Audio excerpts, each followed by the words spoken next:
Now, I need to clear a misconception that some people have, which is, some people believe that Salafiyya is to be rude to the people,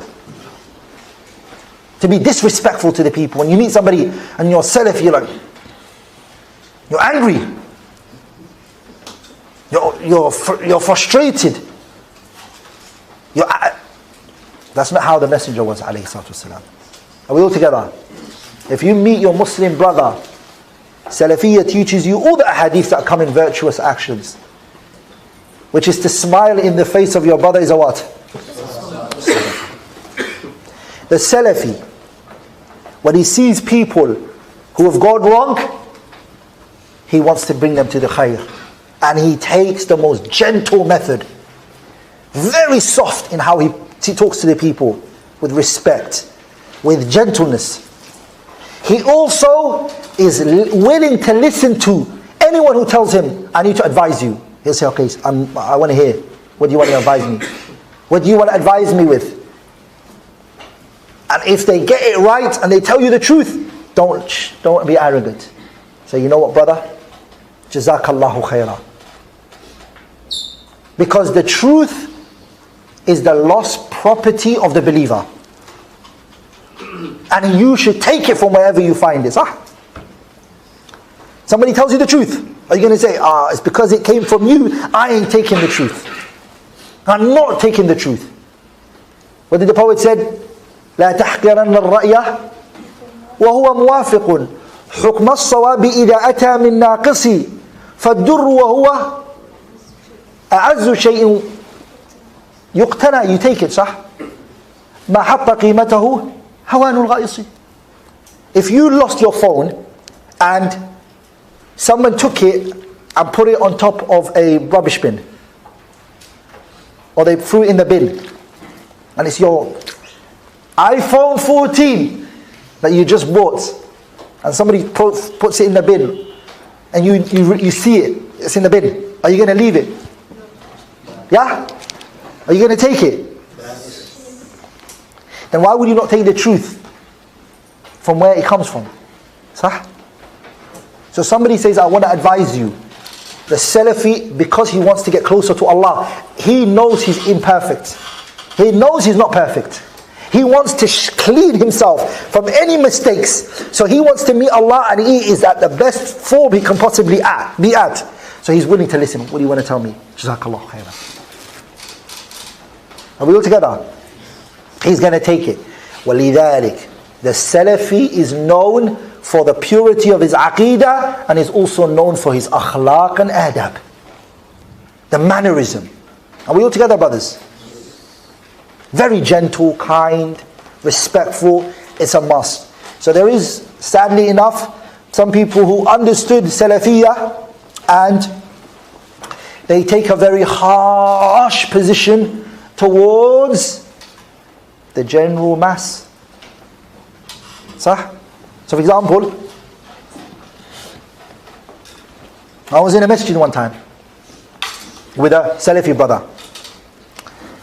And we walked into the masjid, and the masjid, they were Hanafis in madhab. They're what? Hanafi. Yani Imam Abu Hanifa rahimahullah ta'ala, the great Imam. So he entered the masjid. When he entered the masjid, the people, of course, they don't put their hands on their chest. Where do they put their hands? They put it down. And also when they do ruku' and sujood and all of that, they don't do what? And this brother, he just finished Sifat Salat al-Nabi with Shaykh al-Albani's book. He just studied it. He's pumped. He knows this. He has come across the hadiths related to these issues. So when he came, I was with him. The salah finished. We said, Salaam alaikum wa rahmatullah, Salaam alaikum wa rahmatullah. I don't even know when he jumped. He jumped, went at the front of the masjid, and he said, Inna alhamdulillah. I was like, what is he going to say? What is he going to say? Or he's going to get us in trouble. So what I did was I got closer to the door. Just in case anything happens. So what did he say? He said, brothers and sisters, I have come today to tell you guys about the sunnah. Hey, what's the sunnah? You guys have to raise your hands when you're doing Raf'ul Yadayn. He brought the hadiths and mashallah, he mentioned the hadiths of the kitab. They got angry. They felt offended of what he was doing. Sah? And it got physical. Now the question is, was it wise for him to do that? No. Was it right? Yes. Put your hand up if you think it was the right thing to do. It was wise. Was it the right thing for him to do? Put your hand up if you think, Allahu Akbar, he's telling the people the sunnah. Put your hand up, no problem. No one's going to judge you. Just tell me if you... If he took a better approach. Right thing, that's right. But Yeah, he didn't insult anybody. He went at the front and he told them. The way what he did was wrong. Yeah? What he said is correct, but there is a way of approaching people. Huh? So the way he approached was wrong. The way he did it was wrong. Yes. So that's what we're talking about. Do you think what he did was right? what he did or how he did it. Of course, how he did it, that's what we're talking about.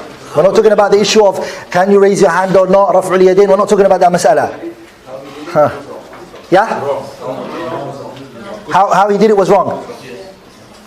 Yeah, because it caused a greater fitna. Sah? It caused a what? A greater fitna. Against the teachings of Prophet. No doubt. That's not how you deal with these issues. Do you understand, brothers? You don't deal with the issues like that. You don't hasten to... I remember I was in a masjid one time, and it was a Hanafi, tough Hanafi masjid. So I prayed, of course, I moved my finger in the salah. The man next to me grabbed my finger to stop it. He wouldn't let my finger move. So I kept it straight. Salah finished. Salam alaikum, salam alaikum. I didn't even say anything to him. I went quiet. And he said, what did you do? Why did you do that? She went quiet. He wanted to talk to me about it. I said, no problem, no problem. I just want to leave. The Muslims should not create a bigger problem and a fasad and a calamity in issues. Are we all together, brothers? If I'm going to tackle this issue, I'm going to do it with wisdom. I'm going to talk about it in another logistics, another method. But right now he wants to take, if he's physical, he's grabbing my finger, and then me to address the issue, it's going to become what? So this is the thing I advise you, brothers. As a person of the sunnah, inshallah, may Allah make us from them, is we need to, look, Shaykh Nasir rahimahullah, he said something that touched me. He said that the truth is already heavy. Don't make it heavier than it already is. The nafs doesn't want you, the shaitan doesn't want you to take that. It's already something people are running away from. So it's heavy when you give it to them. As Allah said in the Quran, إِنَّا سَنُلْقِي عَلَيْكَ قَوْلًا ثَقِيلًا. It's heavy. So if it's already heavy, to make it even more heavy for the people where they say, I don't want this. It's a problem, brothers. Sah, brothers. It is. I remember one time, I was in college, and there was a brother in my class. We were sitting, we used to do classes. It's a college, non-Muslim college. It's London. This is not Islamic studies we're doing. I'm doing business, here for money. So he sees me and he says to me, Abdurahman, we don't know each other, it's first time. I was about 18. He said, Akhi, I haven't seen you in the college before. I said, I just started this week.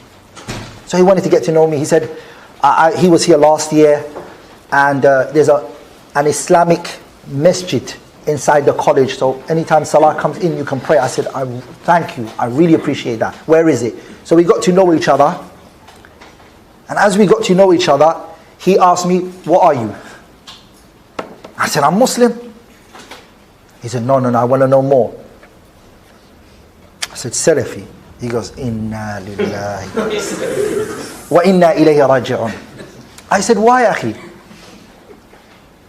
The discussion started. He goes to me, I am Ash'ari. So he wasn't offended the fact I call myself Salafi. Because I'm not attributing myself to a person. Salafi is not a name of an individual. He's proud to attribute himself to somebody who came after the 3 golden generation. He's happy to. Are we all together? So I said to him, no problem. I didn't even want to have more discussion with him personally. But he brought it up. He wants to discuss it. So it's hikmah for me to talk to him now. He wants to. So we spent every break, every single break that we had in college, we spent back and forth at each other.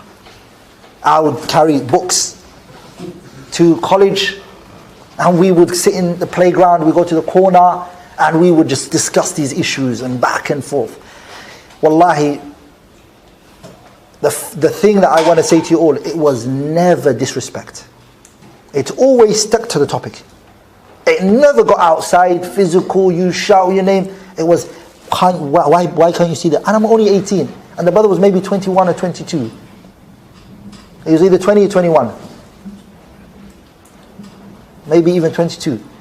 And it was until the college finished that year. And Allah Mubarak, he came to us, Salafiyah. He embraced it. Because of the discussions we kept having, I kept saying, I'm not going to take anything other than the 3 generation. I want to stick with that. So anything you say to me, the 3 generation. I know you as a Muslim, you love the 3 generation, golden generation. He said, of course I love them. Because every Muslim's going to say to you, I love them, right? So I say, anything you say to me, let's both agree to take it back to the 3 golden generation. He said, I'm more than happy to. Anything you say, we'll discuss it on that.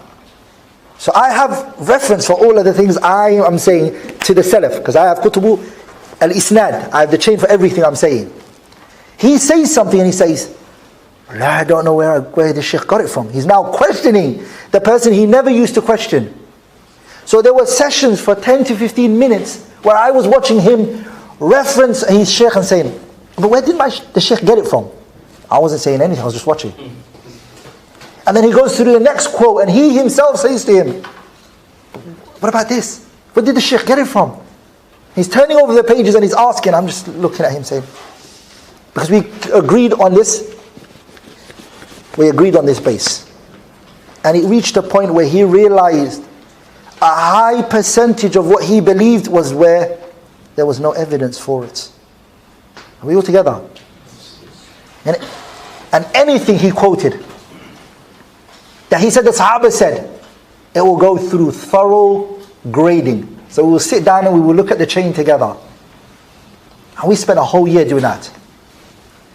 So what I want to say inshallah ta'ala is that this is all Salafiyya is inshallah ta'ala. What would be the reaction of a person if he's telling, he's a Shia Muslim, he's my friend, but he's saying bad things about Salafi? How can a person react to his thoughts and he can change his thoughts? Like he's saying bad to Hazrat Umar, Hazrat Usman, and bad things about them.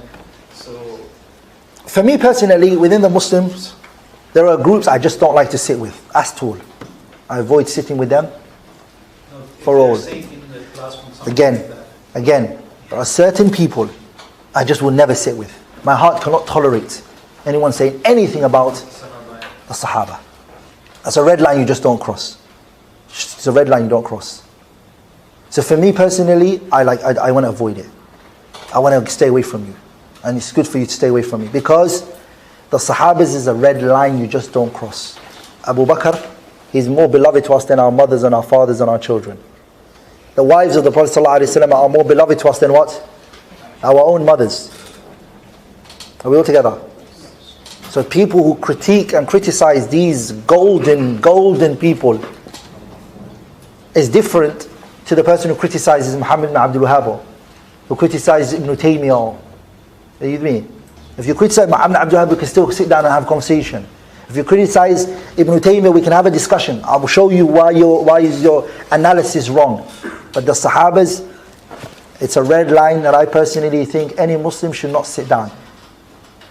And you shouldn't tolerate it. You shouldn't let your ears become used to hearing criticism of the Sahabas.